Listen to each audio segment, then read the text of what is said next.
Pernahkah anda rasa seperti ada sesuatu yang sedang berubah? Satu perasaan gelisah yang halus, satu penantian yang tidak dapat dijelaskan, seolah-olah anda berdiri di ambang sesuatu yang besar, tetapi anda tidak pasti apa ia. Jika anda merasainya, anda tidak bersendirian. Secara kolektif, kita sedang mendekati satu ambang energetik yang signifikan, satu titik kalibrasi semula realiti. Dan titik fokus simbolik bagi tenaga ini ialah 31 Oktober. Tarikh ini yang sering dikaitkan dengan perayaan sebenarnya memegang kepentingan esoterik yang lebih mendalam dalam pelbagai ajaran kuno. Ia dilihat sebagai ruang liminal, satu masa apabila tirai antara dunia yang kelihatan dan tidak kelihatan menjadi sangat nipis. Tenaga yang telah membina momentum di sebalik tabir selama berbulan-bulan kini bersedia untuk memanifestasikan dirinya ke dalam realiti fizikal kita. Inilah sebabnya mengapa ramai di antara kita merasakan desakan dalaman yang kuat, satu perasaan bahawa perubahan besar akan berlaku. Tetapi bagaimanakah kita mengharungi gelombang tenaga yang kuat ini? Naluri semula jadi manusia apabila berhadapan dengan ketidakpastian adalah untuk mencengkam dengan lebih kuat. Kita cuba mengawal setiap butiran, merancang setiap kemungkinan dan memaksa hasil yang kita inginkan. Kita percaya bahawa dengan kawalan mikro, kita boleh melindungi diri kita daripada kesakitan atau kegagalan. Namun, inilah paradoks yang paling besar. Semakin kuat anda cuba mengawal, semakin banyak rintangan yang anda cipta. Kegelisahan dan kebimbangan anda menjadi satu frekuensi statik yang menghalang aliran semula jadi kehidupan. Anda secara tidak sedar memberitahu alam semesta bahawa anda tidak mempercayainya, dan alam semesta yang sentiasa mencerminkan kepercayaan anda akan memberikan anda lebih banyak sebab untuk tidak percaya.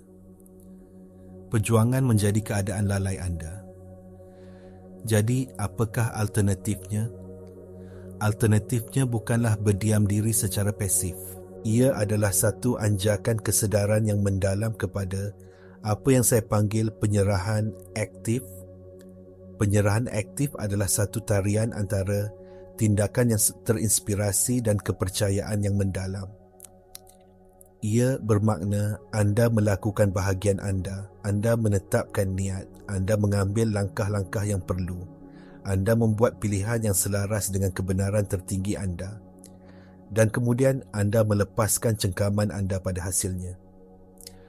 Anda menyerahkan bagaimana dan bila ia akan berlaku kepada kebijaksanaan alam semesta yang lebih besar. Ini bukan tanda kelemahan. Ia adalah pengiktirafan kekuatan yang tertinggi. Ia adalah satu pengisytiharan bahawa anda adalah sebahagian daripada satu sistem pintar yang sentiasa berusaha untuk kebaikan tertinggi anda, walaupun jalan yang diambilnya tidak dapat difahami oleh minda logik anda pada masa itu. Tempoh menjelang 31 Oktober ini adalah jemputan anda untuk melepaskan perjuangan dan mula menari. Bagaimana penyerahan aktif ini berfungsi pada tahap tenaga? Bayangkan kehidupan sebagai sebatang sungai yang besar, sentiasa mengalir ke arah lautan evolusi dan pengembangan. Apabila anda cuba mengawal, ia seperti anda cuba berenang melawan arus yang deras. Anda akan menghabiskan semua tenaga anda akan berasa letih, cemas dan kecewa. Tetapi anda tidak akan bergerak jauh. Anda mencipta pusaran air rintangan di sekeliling anda. Sebaliknya, penyerahan aktif adalah seperti anda memusingkan badan anda, berbaring telentang dan membiarkan arus sungai membawa anda. Anda masih aktif. Anda mungkin menggunakan tangan anda untuk mengemudi melepasi batu-batu, tetapi anda tidak lagi melawan daya asas yang membawa anda ke hadapan. Anda menjadi satu dengan aliran itu. Inilah keadaan yang dipanggil koheren energetik, di mana niat dalaman anda sejajar dengan aliran luaran alam semesta. Daripada memaksa pintu terbuka, anda membenarkan diri anda dibimbing ke pintu yang sudah terbuka untuk anda. Ini memerlukan anjakan daripada minda yang sentiasa perlu tahu kepada hati yang bersedia untuk mempercayai. Dan anjakan ini adalah kunci untuk bukan sahaja bertahan dalam kalibrasi semula yang akan datang ini, tetapi untuk benar-benar berkembang di dalamnya. Persoalannya, mengapa melepaskan kawalan terasa begitu sukar, malah menakutkan?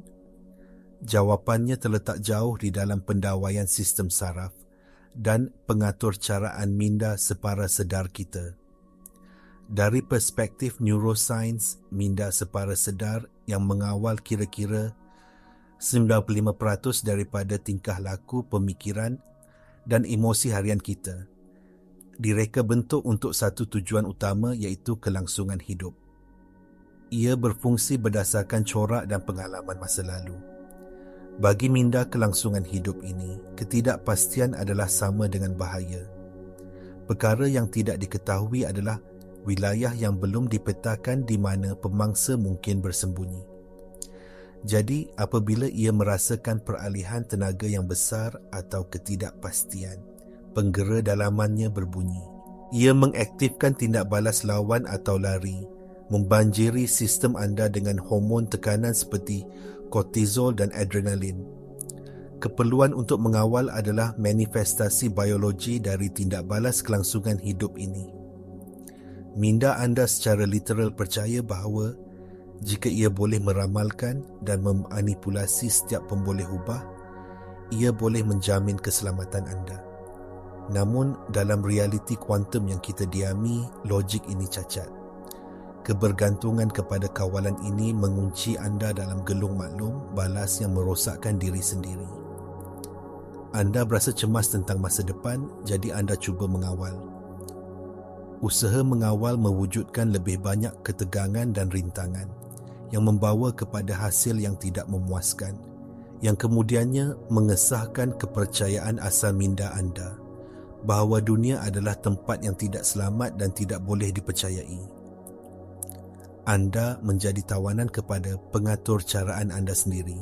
Identiti anda telah terjalin dengan peranan sebagai pengawal, pemecah masalah, orang yang membuat sesuatu berlaku. Melepaskan kawalan terasa seperti melepaskan sebahagian daripada diri anda. Siapakah anda jika anda tidak sentiasa berjuang? Di sinilah kita mesti beralih daripada neuroscience kepada fizik kuantum untuk memahami penyelesaiannya. Eksperimen celah berganda yang terkenal dalam fizik kuantum menunjukkan satu kebenaran yang mendalam. Zarah-zarah wujud dalam keadaan potensi yang tidak terhingga, sebagai gelombang kebarangkalian sehinggalah ia diperhatikan. Tindakan pemerhatian, tindakan kesedaran menyebabkan gelombang kebarangkalian ini runtuh menjadi satu peristiwa atau zarah yang nyata dalam ruang dan masa. Apa maksud ini untuk anda? Ia bermakna kesedaran anda bukanlah pemerhati pasif reality. Ia adalah peserta aktif dalam penciptaannya. Kualiti perhatian anda, frekuensi emosi anda adalah arahan yang anda berikan kepada medan kuantum. Apabila anda mendekati ketidakpastian dengan frekuensi kawalan dan kebimbangan, anda secara aktif memilih realiti yang sepadan dengan getaran itu. Anda mengarahkan medan kuantum untuk menunjukkan kepada anda lebih banyak senario yang memerlukan kawalan dan mencetuskan kebimbangan. Sebaliknya, apabila anda memilih untuk mendekati ketidakpastian dengan frekuensi kepercayaan dan penyerahan aktif, anda menghantar isyarat yang sama sekali berbeza. Anda memberitahu medan itu, saya terbuka kepada hasil yang terbaik, walaupun saya tidak dapat melihatnya sekarang. Saya percaya pada kecerdasan yang lebih besar. Anda beralih daripada cuba menguruskan zarah-zarah kepada menyelaraskan diri anda dengan gelombang kemungkinan yang lebih tinggi. Sekarang, mari kita jadikan ini praktikal. Untuk memulakan proses pendawaian semula sistem saraf anda, dan mengubah titik tarikan kuantum anda, saya ingin anda mencuba satu latihan mudah. Anda boleh melakukannya sekarang bersama saya. Letakkan satu tangan di atas jantung anda dan satu tangan di atas perut anda. Tutup mata anda jika anda rasa selesa. Ambil nafas yang dalam. Tarik melalui hidung anda. Rasakan perut dan dada anda mengembang. Dan semasa anda menghembus nafas perlahan-lahan melalui mulut anda, katakan secara senyap di dalam hati anda, saya lepaskan kawalan. Tarik nafas dalam lagi. Dan semasa anda menghembus nafas, katakan, saya percaya pada proses. Ulangi ini beberapa kali. Rasakan tenaga di bawah tangan anda. Rasakan bahu anda yang tegang mula rileks. Latihan ini lebih daripada sekadar kata-kata. Ia adalah satu tindakan penentukuran semula fisiologi dan energetik. Sentuhan fizikal mengaktifkan sistem saraf parasimpatetik, memberitahu badan anda bahawa ia selamat. Pernafasan yang mendalam mengoksigenkan sistem anda dan memecahkan corak pernafasan cetek yang berkaitan dengan tekanan. Dan penegasan itu mula menulis semula skrip lama dalam minda separa sedar anda. Lakukan ini beberapa kali sehari, terutamanya apabila anda merasakan gelombang kebimbangan atau keperluan untuk mengawal muncul. Anda sedang melatih badan dan minda anda untuk bahasa baharu, bahasa aliran. Sekarang mari kita mendalami konsep ini. Apabila anda mula mengamalkan penyerahan aktif, anda akan mula perasan sesuatu yang luar biasa. Anda akan mula melihat bahawa kehidupan berkomunikasi dengan anda. Alam semesta bukanlah satu vakum yang senyap dan tidak peduli. Ia adalah satu sistem maklum balas yang dinamik dan pintar. Ia sentiasa menghantar isyarat kepada anda untuk membimbing anda di sepanjang laluan rintangan yang paling sedikit menuju kebaikan tertinggi anda. Isyarat-isyarat ini datang dalam pelbagai bentuk. Synchronicity, seperti memikirkan seseorang dan kemudian mereka menelefon anda. Gerak hati atau firasat yang kuat. Atau bahkan apa yang kita anggap sebagai halangan atau kelewatan. Dalam paradigma kawalan lama, kelewatan dilihat sebagai satu kegagalan. Satu projek ditangguhkan, satu mesyuarat dibatalkan, satu peluang terlepas. Semua ini mencetuskan panik dan kekecewaan. Tetapi dari perspektif kesedaran yang lebih tinggi, kelewatan seringkali merupakan mekanisme penyegerakan. Bayangkan anda sedang memandu dengan tergesa-gesa ke satu temu janji penting dan anda terperangkap di belakang sebuah lori sampah yang bergerak perlahan. Fikiran ego anda menjerit dalam kekecewaan. Tetapi bagaimana jika kelewatan 5 minit itu adalah apa yang menghalang anda daripada terlibat dalam kemalangan jalan raya di Seleko seterusnya? Alam semesta tidak menghukum anda. Ia melindungi anda. Ia sedang menyelaraskan semula masa anda untuk memastikan anda tiba di tempat yang betul pada masa yang tepat. Ketidaksabaran dan kebimbangan anda adalah seperti statik pada talian radio. Isyarat panduan sentiasa ada, tetapi bunyi bising dalaman anda menenggelamkannya. Apabila anda mengamalkan kepercayaan, anda merendahkan tahap statik. Anda menjadi lebih senyap di dalam, membolehkan anda mendengar bisikan alam semesta dengan lebih jelas. Ini membawa kita kepada satu konsep penting yang dipanggil koheren. Koheren adalah keadaan penyelarasan apabila jantung, minda dan sistem tenaga anda bergetar dalam harmoni. Apabila anda berada dalam keadaan kawalan dan kebimbangan, anda berada dalam keadaan tidak koheren. Minda anda mahukan satu perkara, tetapi tenaga emosi anda menjerit perkara lain. Anda berpecah belah secara dalaman. Pergeseran dalaman ini terpancar keluar dan mencipta realiti yang berpecah belah dan huru-hara. Sebaliknya, kepercayaan dan penyerahan aktif mewujudkan koheren. Ia menyatukan fikiran dan emosi anda dalam satu mesej yang jelas kepada alam semesta. Dan alam semesta yang bertindak balas kepada kejelasan dan koheren mula mencerminkan keharmonian dalaman itu kembali kepada anda dalam bentuk aliran, peluang dan penyelesaian yang mudah. Malah epigenetik, sains tentang bagaimana persekitaran dan persepsi kita mempengaruhi ekspresi gen kita, menyokong perkara ini. Keadaan emosi kronik seperti kebimbangan dan tekanan menghantar isyarat kepada sel-sel anda yang boleh mengaktifkan jin yang berkaitan dengan keradangan dan penyakit.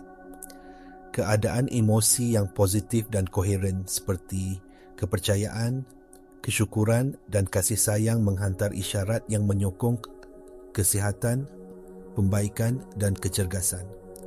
Jadi, pilihan anda untuk melepaskan kawalan bukan sekadar satu falsafah. Ia adalah satu arahan biologi. Anda secara literal sedang membentuk semula badan dan realiti anda pada tahap selular dengan setiap nafas yang anda ambil dalam kepercayaan. Jadi, bagaimanakah kita mengintegrasikan amalan yang mendalam ini ke dalam kehidupan seharian kita, terutamanya semasa kita menghampiri ambang energetik 31 Oktober ini? Kuncinya adalah konsistensi dan niat. Peralihan daripada kawalan kepada kepercayaan bukanlah suis yang anda hidupkan sekali.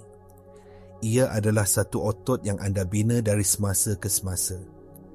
Jadikan latihan tangan di jantung dan perut itu sebagai amalan yang tidak boleh dirundingkan. Lakukan sebaik sahaja anda bangun pada waktu pagi untuk menetapkan nada hari anda. Lakukan pada waktu tengah hari untuk menetapkan semula sistem saraf anda di tengah-tengah kesibukan. Lakukan sebelum anda tidur untuk melepaskan sebarang tenaga yang tegang dan menyerahkan impian anda kepada kebijaksanaan yang lebih tinggi. Tetapkan penggera pada telefon anda jika perlu. Anggap ia sebagai latihan kebersihan energetik, sama pentingnya seperti memberus gigi anda. Di luar latihan formal, mula bawa kesedaran ini ke dalam detik-detik kecil dalam hidup anda. Apabila anda terperangkap dalam lalu lintas daripada mengetuk steering, letakkan tangan di atas jantung anda dan bisik, "Saya percaya pada masa ilahi." Apabila email yang anda tunggu tidak tiba, daripada menyemak peti masuk anda berulang kali, ambil nafas dan tegaskan, "Apa yang ditakdirkan untuk saya tidak akan terlepas daripada saya." Setiap saat ini adalah satu peluang latihan. Setiap kali anda secara sedar memilih kepercayaan mengatasi kebimbangan, anda mengukir laluan saraf baru di dalam otak anda. Anda sedang mengukuhkan identiti baru sebagai seseorang yang bekerja sama dengan kehidupan, bukan seseorang yang sentiasa melawannya. Sekarang, saya ingin menjemput anda untuk menguatkan niat ini bersama-sama. Di ruangan komen di bawah, saya mahu anda taipkan penegasan ini. Saya percaya pada proses. Dengan menulisnya, anda bukan sahaja mengukuhkannya untuk diri sendiri, tetapi anda juga menyumbang kepada medan tenaga kolektif komuniti ini, mewujudkan gelombang kepercayaan yang boleh dirasai oleh kita semua. Ia adalah satu pengisytiharan bahawa kita memilih jalan yang berbeza. Apabila anda mula mengamalkan ini dengan tekun, bersedialah. Akan ada tentangan. Ego anda, bahagian diri anda yang telah membina identitinya di sekeliling perjuangan dan kawalan, tidak akan melepaskan kuasanya dengan mudah. Ia akan mula membisikkan keraguan di telinga anda. Ia akan berkata, "Ini bodoh. Awak hanya duduk dan tidak berbuat apa-apa. Awak akan ketinggalan. Semua orang akan mengatasi awak. Ini adalah pembohongan." Ia akan membawa bukti dari masa lalu anda, mengingatkan anda tentang setiap kali anda dikecewakan atau apabila sesuatu tidak berjalan seperti yang dirancang. Ia akan cuba menakut-nakutkan anda untuk kembali kepada corak kawalan yang biasa. Ini adalah bahagian yang paling penting dalam proses ini. Apabila keraguan ini muncul, jangan melawannya. Jangan menghukum diri anda kerana memikirkannya. Melawan keraguan hanya memberinya lebih banyak tenaga. Sebaliknya, amalkan pemerhatian yang penuh belas kasihan. Bayangkan fikiran-fikiran ragu itu sebagai awan yang hanyut di langit fikiran anda. Perhatikan mereka, akui mereka dan kemudian biarkan mereka berlalu. Anda boleh berkata kepada minda anda, "Terima kasih kerana cuba melindungi saya. Saya faham awak takut. Tetapi sekarang saya memilih untuk mempercayai." Langkah ini mengasingkan diri daripada pemikiran dan memilih tindak balas yang sedar adalah di mana anda menuntut semula kuasa anda. Anda berhenti menjadi mangsa kepada pengatur caraan anda dan menjadi arkitek kesedaran anda. Ingat prinsip resonance kuantum. Keadaan anda yang dominan menentukan realiti yang anda alami. Jika anda menghabiskan 90% masa anda dalam kepercayaan dan 10% dalam keraguan, realiti anda akan mencerminkan kepercayaan itu. Keraguan itu seperti statik sementara di radio. Ia tidak mengubah stesen muzik yang anda dengari. Anda hanya perlu menala semula frekuensi anda dengan perlahan-lahan. Ajaran-ajaran kuno dari seluruh dunia telah mengajar kebenaran ini dalam pelbagai bentuk. Dalam Taoism, ia adalah konsep Wu Wei atau tindakan tanpa usaha. Dalam ajaran Kristian, ia adalah tentang melepaskan dan membiarkan Tuhan. Dalam falsafah Stoik, ia adalah tentang membezakan antara apa yang boleh kita kawal dan apa yang tidak boleh, dan mencari ketenangan dalam penerimaan. Sains moden kini hanya mengejar kebijaksanaan abadi ini, memberikan kita bahasa kuantum dan neurosains untuk memahami mekanisme di sebalik apa yang telah diketahui oleh para bijak pandai selama beribu-ribu tahun. Alam semesta adalah tempat yang mesra dan perjuangan adalah pilihan, bukan keperluan. Jadi, semasa kita berdiri di ambang peralihan energetik ini, ingatlah bahawa anda mempunyai pilihan. Anda boleh memilih untuk memasuki tempoh ini dengan cengkaman yang ketat, dipenuhi dengan kebimbangan, cuba untuk menguruskan setiap hasil yang mungkin. Jalan itu akan membawa kepada keletihan, kekecewaan dan pengalaman realiti yang terhad, yang hanya mencerminkan ketakutan anda. Atau, anda boleh memilih jalan penyerahan aktif. Anda boleh memilih untuk menarik nafas dalam-dalam, melembutkan cengkaman anda, dan mempercayai bahawa ada kecerdasan yang lebih besar sedang bekerja. Jalan ini membawa kepada kelegaan, keajaiban dan pembukaan kepada kemungkinan yang tidak dapat dibayangkan oleh minda logik anda. Ambang 31 Oktober ini bukanlah sesuatu yang perlu ditakuti. Ia adalah satu jemputan. Ia adalah satu peluang untuk naik taraf, untuk menanggalkan kulit lama yang didorong oleh kelangsungan hidup dan melangkah ke dalam versi diri anda yang lebih tulen, yang beroperasi dari pusat kepercayaan dan kuasa dalaman. Transformasi sebenar tidak akan berlaku di luar sana, dalam peristiwa-peristiwa dunia. Transformasi sebenar berlaku di dalam ruang suci kesedaran anda sendiri. Dunia luar hanyalah cermin yang sentiasa dan hanya akan mencerminkan kembali kepada anda keadaan dalaman yang telah anda pilih untuk diwujudkan. Anda adalah pemerhati yang meruntuhkan gelombang kemungkinan. Anda adalah artis yang memegang pelet frekuensi. Pilihlah dengan bijak, pilihlah kepercayaan, pilihlah aliran. Anda adalah arkitek realiti anda. Alam semesta tidak berlaku kepada anda. Ia bertindak balas melalui anda. Jika mesej ini bergema dengan anda, langgan saluran ini untuk lebih banyak kandungan tentang kehidupan sedar. Kongsikan video ini dengan seseorang yang anda rasa mungkin perlu mendengarnya hari ini. Dan ingat sentiasa kuasa itu telah dan selamanya akan berada di dalam diri anda.